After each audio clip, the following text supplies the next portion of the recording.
Welcome back inside of the Dynasty Draft Room. This is the Draft Seminar, and I am joined by John Lobb, the Gridiron Scholar, to talk today about Anthony McFarland, the running back out of the University of Maryland. John, I'll let you go ahead and intro our lesson here on this dynamic running back. So first, I was shocked when he announced that he was going pro. I really enjoyed watching him. I had him as a college fantasy football sleeper over the summer. And the first 2 weeks of the season last year, he proved me right.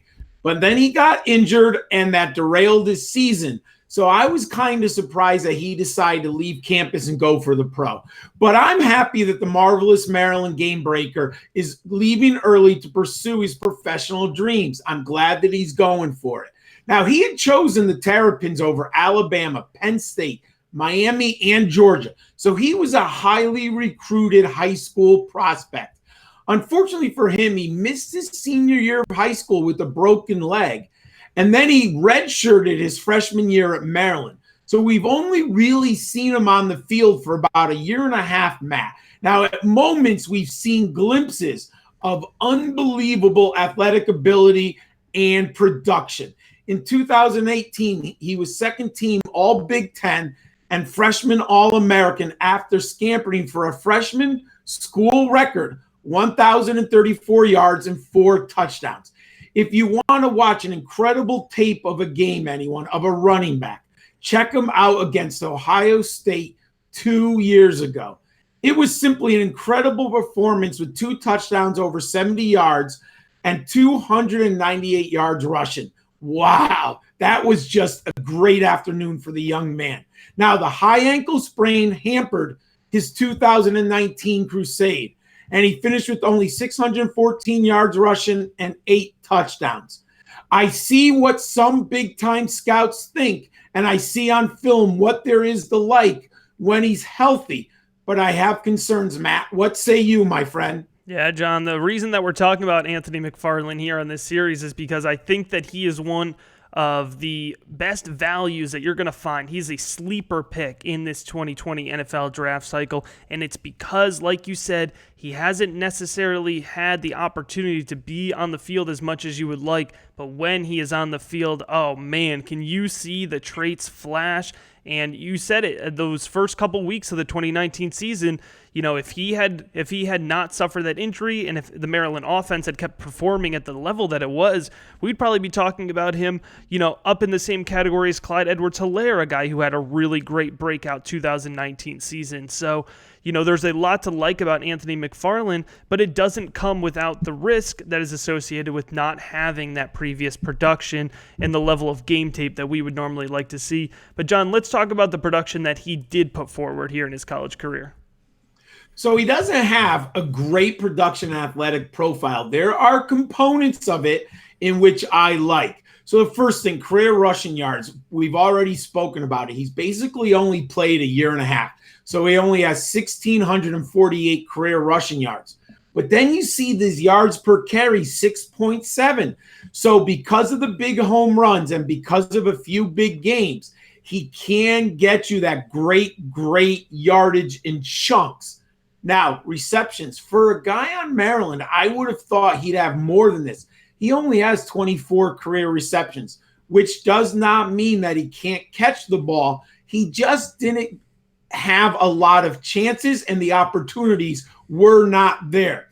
Now, 2019, you have to put it in context. He was injured. So he only had 740 yards from scrimmage, but his team scrimmage yards distribution was pretty nice at 18%.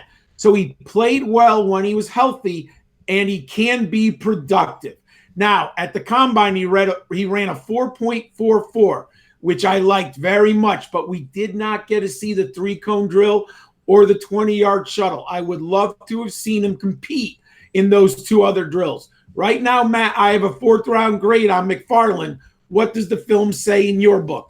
Let's go ahead and let's jump into that film, John, here with Anthony McFarland, the running back out of Maryland, and get into what, you know, was getting us so excited about him. We'll start here and talk about his great contact balance. You can see he gets hit and he is able to just keep moving forward through that wrap-up tackle. He gets hit twice, and it's like he's not even phased. Good vision here. He gets the cutback. Like I said, that upper body wrap-up, it's not going to work. You need to make sure you get your full body squared up to bring down McFarland.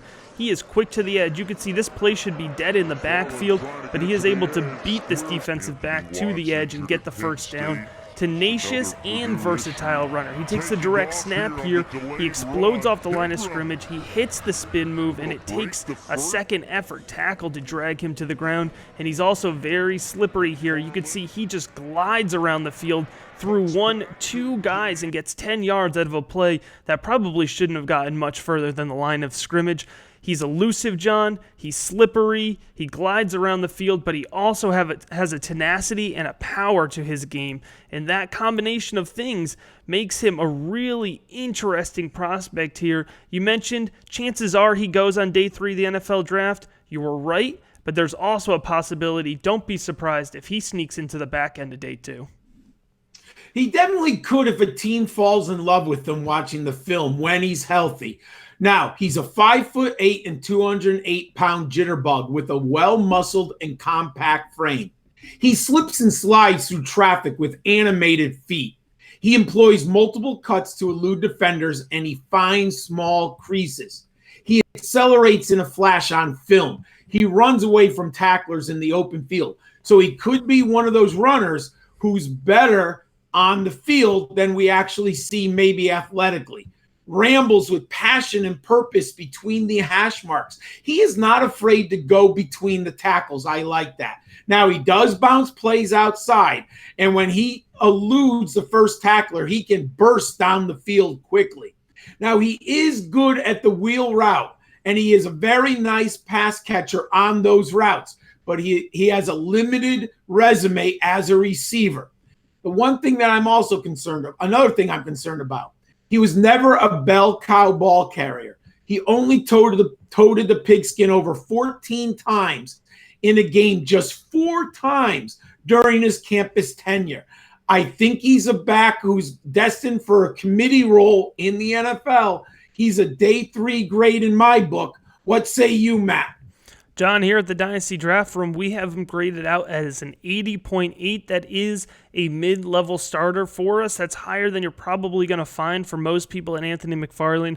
We are happy to put our hats on him, attach our name to him as a sleeper, a guy that you could probably get in the 3rd or later rounds of your fantasy football rookie drafts and could end up returning some of the best value in this draft class. So we are very excited about Anthony McFarland, the running back out of the University of Maryland. You can check out all of John's fantasy football rookie profiles at footballdiehards.com, and you can find him on Twitter at GridironSchol91.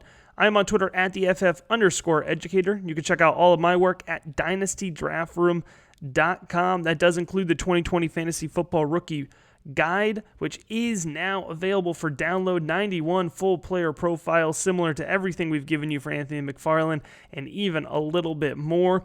Thanks for listening, everybody. Pencils down, lessons over.